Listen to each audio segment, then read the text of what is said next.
exception. Car tout le monde est appelé. Tout le monde est appelé. Peut-être que tu n'es pas appelé au ministère, mais tu es appelé à quelque chose. Peut-être c'est toi, la ministre, la femme ministre prochaine. Peut-être c'est toi, parce qu'il y a aussi l'appel à la royauté, il y a l'appel au sacerdoce, il y a beaucoup d'appels. Peut-être c'est toi, mais tu dois entrer au fond de toi.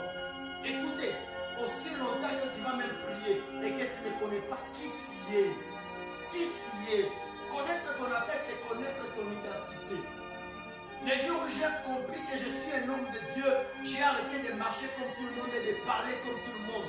J'ai refusé de me rendre à tous les endroits. Il y a là où je peux aller facilement, mais je ne vais pas. Pourquoi? Parce que moi je suis pas, ce n'est pas ça ma vie. Donc je me crée moi-même des limites. Moi-même je me crée des garde-fous. Moi-même je me mets des limites. Parce que c'est ma destinée qui m'impose cela. Je ne dois pas marcher avec tout le monde. Je ne dois pas parler avec tout le monde. Je ne dois pas être comme tout le monde. Et c'est que j'expliquais à ma sœur Claudie ce matin que lorsqu'on est appelé, c'est devenu comme un fardeau. On est devenu comme des victimes. On est devenu comme des personnes faibles, des personnes qui n'ont pas à se justifier.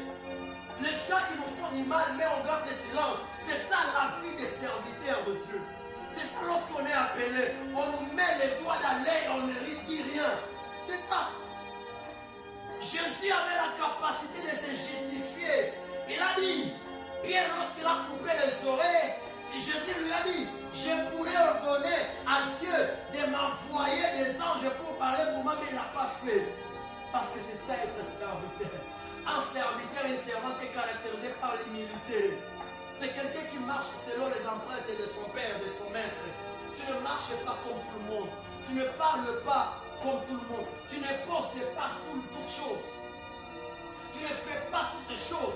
La vie d'un appelé, c'est la vie de consécration. Tu sais, tu fais des choses comme tu veux parce que tu ne sais pas encore ton appel. Puisque moi j'ai connu mon appel, pourquoi j'ai fait attention? Je ne poste pas toutes choses. Parce que je sais, parce que je me suis présenté devant les gens comme serviteur de Dieu, donc je dois assumer. Je dois assumer cette responsabilité. Des fois, je peux vouloir peut-être publier de certaines choses. Mais je me dis, est-ce que ça va édifier quelqu'un? Qu'est-ce que ça va faire aux personnes qui me suivent? Parce que lorsqu'on publie des choses, on ne le fait pas seulement pour nous, on le fait surtout pour les gens. Les statuts n'est pas privé, mais les statuts c'est public. Alors étant serviteur de Dieu, il y a certaines limites que nous-mêmes nous pouvons nous faire. Parce que si tu ne le fais pas, tu es en danger. Tu es en danger. Et c'est comme ça un appelé. Lorsque tu es un appelé, tu dois assumer cela. Et le Dieu qui t'a appelé, lui-même, il sait là où il est en train de t'amener et lui-même, c'est en train de marcher avec toi. Le problème, c'est que nous ignorons l'appel que nous avons. Et même le fardeau qu'il y a sur nous. Ne pensez pas seulement que vous êtes venus ici pour prier pour les gens. Mais au-delà de prier pour des gens, il y a un poids qui pèse sur nous. C'est un fardeau prier pour quelqu'un. Ce n'est pas du jus. Ce n'est pas du chocolat. C'est un fardeau. Prier pour quelqu'un. Oh, Dieu peut-être là, Dieu a dit que c'est toi qui feras sortir ta famille de la misère. Mais la façon dont tu vis, tu dois vivre comme un appelé. Tu ne dois pas avoir honte de ce que tu portes en toi.